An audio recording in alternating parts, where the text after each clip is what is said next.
Hi, these are the notes. They're called motion notes. Make sure you grab motion notes before you start taking these. We're going to start with that first question. How do we define motion anyways? What we saw in that video, the frames of reference video, that it's always relative, right?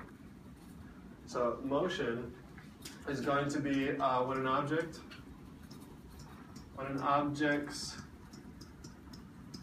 position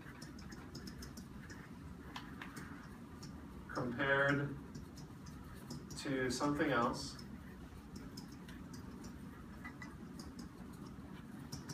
is changing over time. That's going to be motion. It's when your position is changing over time.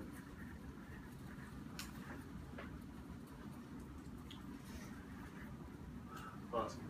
Next notes. What is the difference between distance and displacement? They're very, very related. They're very, very similar, but there's a very small difference. It's kind of important to think about. Displacement is what I'll talk about first. Displacement is going to be basically the difference between your starting and ending point. It's how far something is actually moved. So it's kind of like the straight line difference. But also we'll say the difference between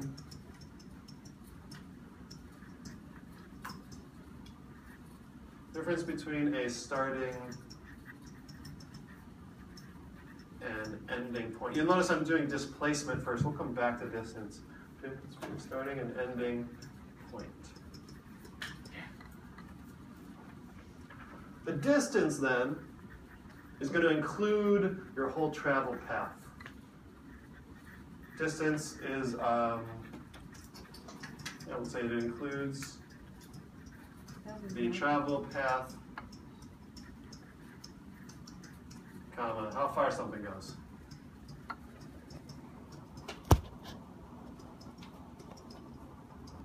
Here's my super silly example. You ready?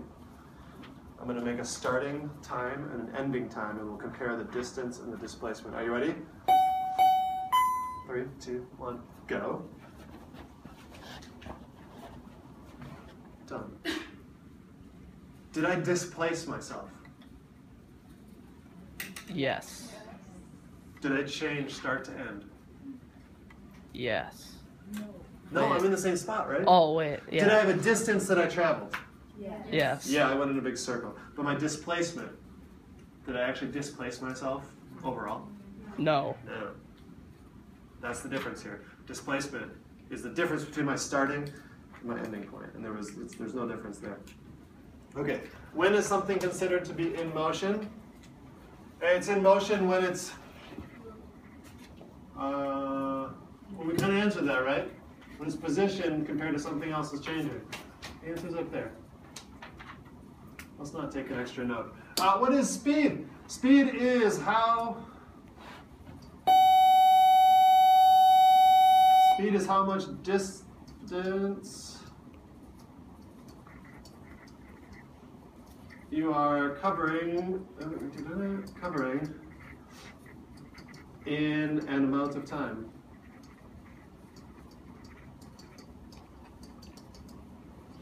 It's how fast you're going, right? That's your speed. It's how fast you're going. But to get more precise, it's the distance you're traveling in a certain amount of time. Miles per hour. How many miles do you travel every hour? So if you're going 60 miles an hour, how far do you go in an hour? 60 miles. How about 2 hours? 120 miles. Oh, yeah. How about 30 minutes? 30 miles. That's only half of an hour, so 30 miles. Yeah, okay. Next note. We're down on the bottom of that page. I didn't get it. Average speed is related to speed, but it's average speed is you just take your total, you take your displacement. You notice I said displacement and not distance?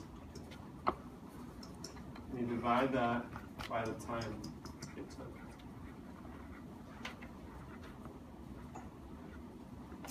Check this out. I'm going to run that same little track again. All right. Pay attention to my displacement. Ready? Done. What was my average speed? Did I displace myself at all? So the top of this fraction is 0, right? Yeah. Doesn't matter how long I took? My My average speed was 0. Okay, if you think about it, I had a little bit of speed this way, right?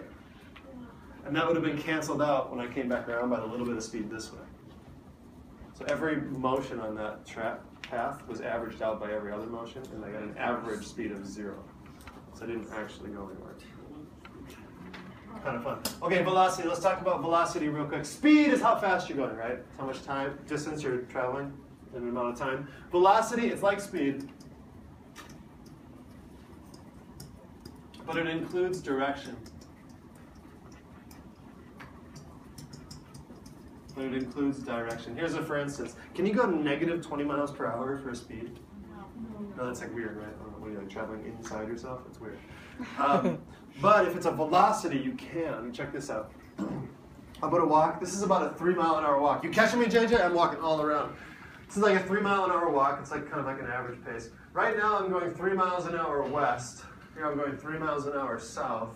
This is 3 miles an hour east. Am I changing my speed? My speed is the same, right? I'm going 3 miles an hour. But is my direction changing?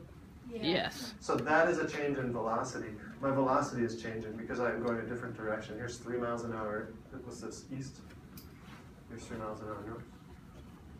This is a different velocity. Oh, 3 miles an hour south. Check this out. What if I decided that that's the positive direction that way? This is the negative direction. So here I'm going 3 miles an hour positive, right? Now how about this? 3 miles an hour in the negative direction. That's fine. So velocity, it's like speed, but it's more precise. It's more precise because it includes a direction, and that will become important later. Let's talk about how we calculate it. It's actually super, super easy. Speed is equal to, anyone know? Distance. You just take your distance divided by your time, yeah. Or over. So the formula version would be S equals D divided by T, if you wanted to write it out formula style. Which you do want to write out formula style because you'll be using that on the homework. Check this out. We can do some algebra rearranging, right? What if I gave you the speed? I was like, there's a train traveling from New York City going 20 miles an hour, traveling for 3 hours. Could you figure out how far it went? So, we can calculate time too. Here, let's do the time one. Let's do time. Time equals.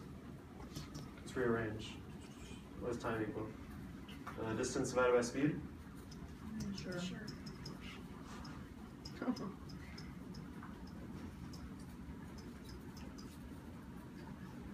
Here's the formula version.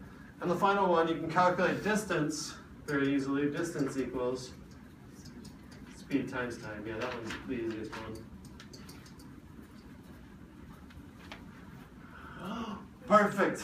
Perfect, perfect, perfect. JJ, you can pause it there. I'm going to have you come up and grab one of these pieces of homework.